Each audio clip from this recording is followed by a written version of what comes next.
हुमा साहिबा, सबसे पहले तो बताइएगा किस तरह से देखती हैं पाकिस्तान के सिफारती और सालिसी के किरदार को, जिसकी पूरी दुनिया इस वक्त मुतरफ है और वो गुत्थी जो कई रोज़ से नहीं थी सुलझ पा रही, और बहुत से ममालिक इसके लिए कोशिशें कर रहे थे, जिनमें चाइना भी है, अगर इनडायरेक्टली देखा जाए मिस्र था, और रशिया की भी किसी हद तक यही इंडिकेशन थी कि ये मामला अब सुलझ जाए, क्योंकि उसका भी एक बहुत बड़ा स्टेक था। लेकिन एट दी एंड अगर किसी के कहने पर वो दो ममालिक जो एक दूसरे की बात सुनने को तैयार नहीं थे और सफ़ाए हत्ती से मिटाने और तारीकी में डुबोने के लिए तुले हुए थे, अब वो पाकिस्तान के कहने पर एटलीस्ट सिटिंग पोजीशन पर आगे हैं। और डेफिनेटली अगर आर्जी तौर पर कोई सीज़ फायर का मामला हुआ है तो मुस्तकिल जंगबंदी की सूरत हाल बनने के भी चांसेस हैं। तो इस तमाम तर सूरत हाल पर क्या कहेंगी आप? बहुत बड़ी कामयाबी है और मेरे ख्याल है हिस्ट्री में नाम जाएगा पाकिस्तान का उन ममालिक ने जिनके लिटरली मिडनाइट ऑयल बर्न करके दुनिया को तबाही से बचाया है। अगर वो कुछ हो जाता जिसके बारे में बात हो रही थी तो फिर तबाही खत्ते तक तो महदूद ना रहती। आपको पता है बीच में चाइनीज स्टेटमेंट भी आ गया था, आपको पता है इस हवाले से रशिया का भी एक स्टांस था। तो अगर ट्रम्प, मैं तो एक लफ्ज इस्तेमाल करूंगी, शायद बहुत लोगों को अच्छा ना लगे, कि अगर ट्रम्प को भी और किसी हद तक ईरान को भी ये फेस सेविंग ना मिलती और वो इस लचक का इजहार ना करते तो फिर बहुत डिजास्टर्स होता। तो हम शुरू से जब ये जंग हो रही है हम तवातुर के साथ कहते हैं कि सैनिटी शुड प्रिवेल।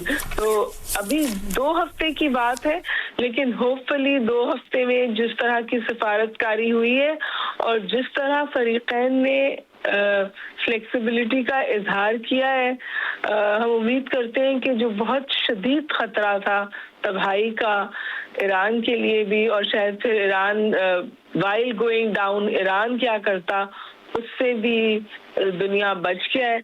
और इस बात से बिल्कुल इनकार नहीं किया जा सकता कि हर चैनल पर हर जगह पाकिस्तान का नाम लिया जा रहा है और जी शहबाज शरीफ साहब का भी नाम लिया जा रहा है। उनकी भी ट्वीट आई है, फील्ड मार्शल आसिम मुनीर साहब का भी नाम लिया जा रहा है। तो मैं ख्याल है these 2 names will go down in history as people जिन्होंने दुनिया को डिजास्टर से बचाया है, क्योंकि पाकिस्तान ने कभी भी कोई एक साइड सो टू से नहीं ली। Pakistan on the right side of international law रहा। पाकिस्तान की जो लीडरशिप है उसने मैक्सिमलिस्ट पोजीशंस नहीं अपनाई। वो जो जहां जिसकी गलती थी उसी तौर उसको कंडेम भी करता रहा है, लेकिन उसके बावजूद उसका जो ट्रस्ट लेवल्स थे बिलखुसूस ईरान के साथ और जो गुड स्पेस थी अमेरिका के साथ, मेरा ख्याल है उसने इस सूरत हाल को फॉर नाउ 2 वीक्स के लिए एक बेहतर डगर पे डाल दिया। और 2 हफ्ते में अगर बात होती रही, और मैं एक बात बहुत ज्यादा कहना चाहती हूँ कि ये नहीं हो सकता था अगर इजराइल को भी अमेरिका ने रिस्ट्रेन ना किया होता। अब देखना ये है कि क्योंकि इजराइल एज अ स्पॉइलर के तौर पे देखा जा रहा था, तो अगर इजराइल रिस्ट्रेन रहता है और प्रोवोकेशन नहीं होती तो ये कायम भी रह सकता है सीज फायर, और हुर्मुज़ की भी खुलने की बात हो रही है और आगे भी बढ़ सकता है। लेकिन हमने देखा है कि गजा में सीज फायर की पाबंदी इजराइल नहीं करता। लेकिन इस सूरत हाल में क्योंकि इजराइल भी अंडर प्रेशर आएगा और इजराइल पे काफी ठीक ठाक पेन इन्फ्लिक्ट हुआ है इजराइल पे, तो वी आर होपिंग कि वो सीज फायर होल्ड होगा और ये सूरत हाल मजीद आगे बढ़ेगी। क्योंकि कुछ और चीजें हैं जो मेरा ख्याल है ईरान चाहेगा, सिर्फ 2 हफ्ते का सीज फायर की गारंटी नहीं। हुर्मुज़ का खोलना ईरान ने अपने हाथ में जो एक बहुत बड़ी चीज थी उस पे कंसेशन दिया है। इसी तरह मैक्सिमलिस्ट पोजीशन से अमेरिका वापस आया है।